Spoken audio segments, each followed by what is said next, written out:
ಈ ಚಾನಲಲ್ಲಿ ನೀವು ನೋಡಿದವರು ದಯವಿಟ್ಟು ಶೇರ್ ಮಾಡಿ ಇದು ಅನೇಕರಿಗೆ ತಲುಪಲಿ. ಇದು ಅಂಗ ಪ್ರದಕ್ಷಿಣೆ ಮಾಡಿ ಅನೇಕರು ಪಾಪ ಕಳಿಸ್ಕೋತಾ ಇದ್ದಾರೆ. ಪುಣ್ಯ ಕಳಿಸಿಕೊಳ್ಳುವುದಕ್ಕಿಂತ ಪಾಪ ಬರುತ್ತೆ. ಇಲ್ಲದ್ದನ್ನ ಮಾಡಬಾರದು, ಹೇಳದೇ ಇದ್ದದ್ದನ್ನು ಮಾಡಬಾರದು. ಇದು ಅನೇಕರಿಗೆ ಗೊತ್ತಿಲ್ಲದೆ ಅಂಗ ಪ್ರದಕ್ಷಿಣೆಯನ್ನು ಮಂತ್ರಾಲಯದಲ್ಲಿ ಅನೇಕರು ಮಾಡ್ತಾರೆ. ಒದ್ದೆ ಬಟ್ಟೆಯಲ್ಲಿ ಮಾಡ್ತಾರೆ, ಮಾಡಬಾರದು. ಸರಿಯಾದ ಮಾಹಿತಿಯನ್ನು ತಿಳ್ಕೋಬೇಕು. ಇಡೀ ಒದ್ದೆಯಲ್ಲಿ ಬರಬಾರದು. ಸಾಕಷ್ಟು ನಮಸ್ಕಾರ ಹಾಕ್ಬೋದು ರಾಯರಿಗೆ.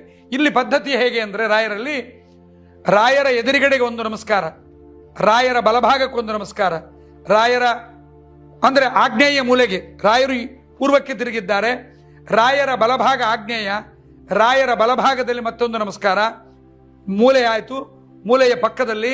ಅದಾದ ಮೇಲೆ ನಾವು ನೋಡ್ತಕ್ಕಂಥದ್ದು ವಾಯುವ್ಯ, ಅದಾದ ಮೇಲೆ ಇಂದ್ರೋ ವನ್ನಿಹಿ ಪಿತೃಪತಿ. ಇದಾದ ಮೇಲೆ ರಾಯರು ಪೂರ್ವಕ್ಕೆ ತಿರುಗಿದ್ದಾರೆ. ಅದರಿಂದ ಆಗ್ನೇಯ ಆದ ಕೂಡಲೇ ದಕ್ಷಿಣ ದಿಕ್ಕಿಗೆ ಬರ್ತೀವಿ. ರಾಯರು